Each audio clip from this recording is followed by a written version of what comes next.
In my Lego castle world, there's this big empty area behind the gatehouse.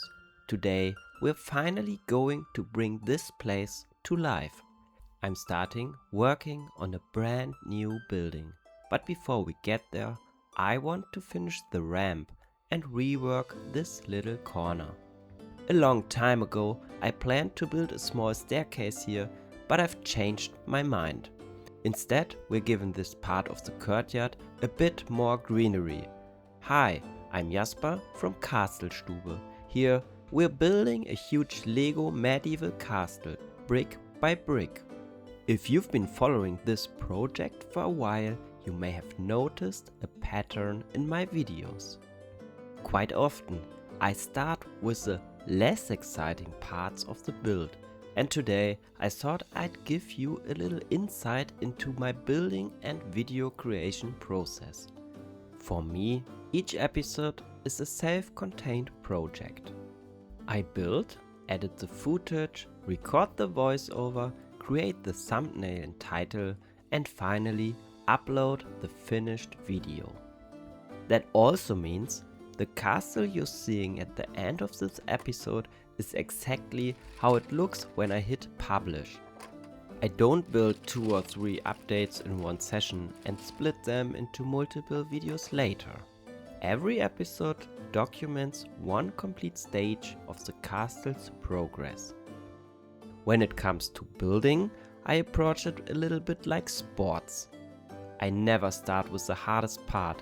Instead, I begin with something simple that doesn't require a lot of decision making.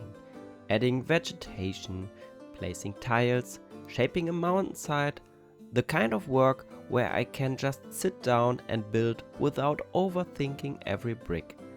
And while I'm doing that, the more complex ideas start to form naturally. Take this area for example. Long before I placed these plans, I already knew what building I wanted to add in this update. What I didn't know yet was how it would be laid out or what it would actually look like. Those ideas evolve while I'm working on the simpler tasks. It isn't a complete blueprint from the start, just a rough concept that gradually becomes clearer with every brick I place. Once that picture starts to shape, I can move on to the more interesting parts. So, while I was talking about my general video creation process, I built this little plant bed next to the castle gatehouse. I wanted to break up all the grey stone with a bit of greenery, and this little corner felt like the perfect place for it. Surprisingly, planting it wasn't as easy as I expected.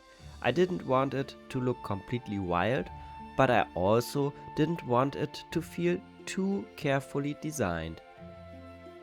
It should look like someone planted it years ago and nature slowly started to take over. That meant rearranging the plants several times until I was happy with the result. I also added a few climbing vines, which, judging by the comments on previous videos, seem to bring out some rather mixed feelings among you. I know, plants can damage buildings, but come on, this is a little fantasy world, and I like my colors to be, well, colorful. Of course, the lord of the castle doesn't appreciate nature taking over his castle, so this young woman has the thankless job of cleaning up the flower bed and replacing the overgrown plants with some fresh flowers. Adding the details to the ramp starts with a little building mistake on my part. Without even realizing it, I built right across the module boundary once again, which means I've accidentally connected the 2 modules together. To stop anyone from taking the express route from the upper courtyard to the lower one, guys, please use the ramp. I wanted to build a small retaining wall with some decorative battlement-like details along the top. For the first time in this castle, I'm also using these double curved slopes. I added them between the cheese slopes that are mounted on double jumper plates. I really like how they bring some detail to the wall without losing the medieval look. Let me know what you think in the comments. Do you like the design or do you have an even better approach? The ground is still mostly dark tan, with about half of it covered in small, dark and light bluish-gray round plates. They are meant to represent a simple cobblestone surface, giving the courtyard at least a bit of paved look. And this reddish-brown round jumper plate marks the very first brick of the new building. I think I've finally settled on a complete concept for the entrance area behind the gatehouse. Right next to the ramp, I'm going to build a stable, mainly for visitors' horses. After all, not everyone arriving at the castle lives here. Visitors need somewhere to leave their horses while they take care of their businesses inside the castle. And of course, this stable won't be built on the standard 90-degree Lego grid. That would be far too easy for this castle. It will sit at a 45-degree angle running parallel to the ramp. And just to make things even more complicated, this stable's foundation won't be a square. Behind the stable there's the barracks, which I still need to finish building. My current idea is to add another gate behind the stable.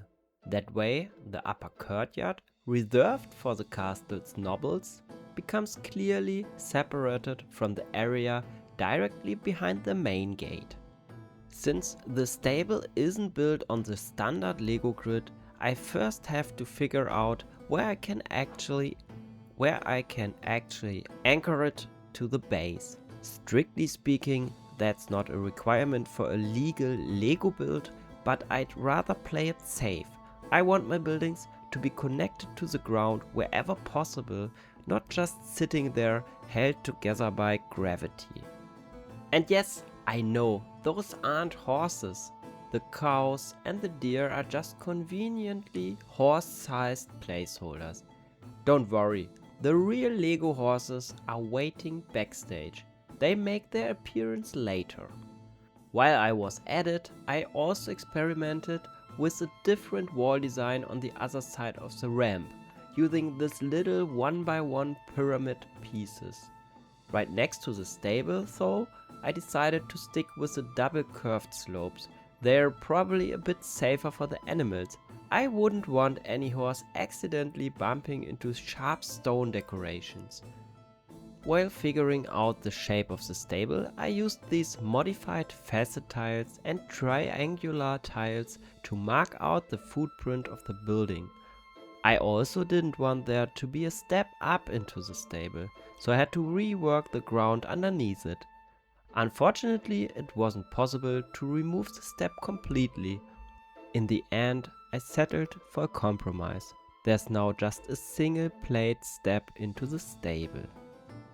But to achieve this single plate step, I needed to restructure the entire dark tan foundation underneath. Since none of it will be visible once the stable is finished, I switched to black plates in this area instead.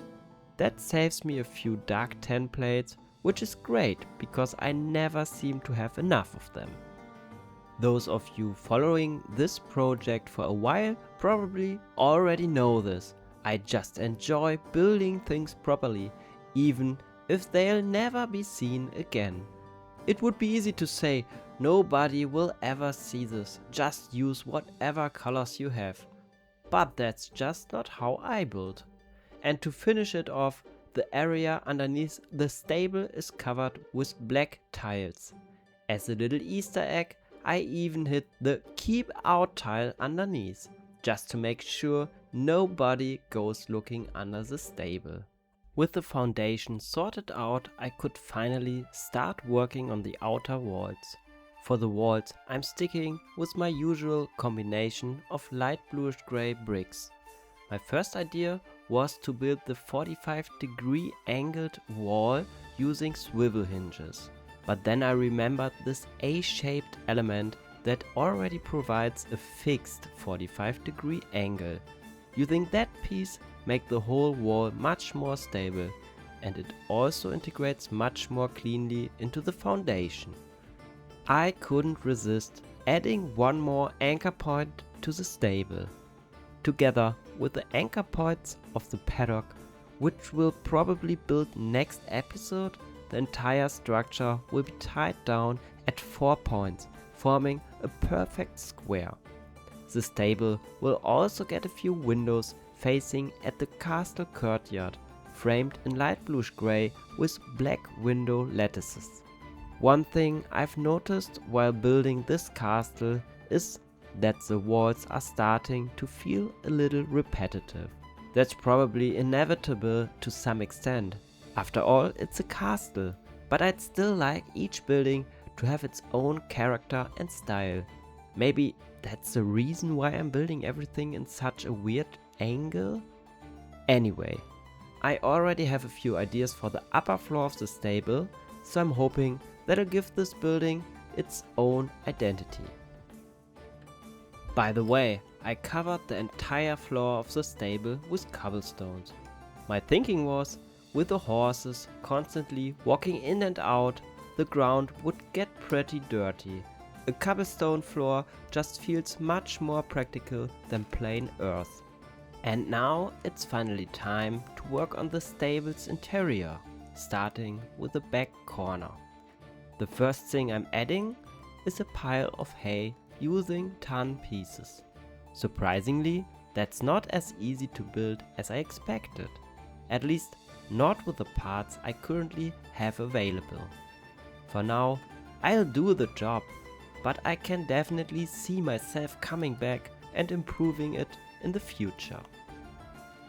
And then it was time to furnish the stable. A few tools, water troughs, and of course the obligatory barrels and crates.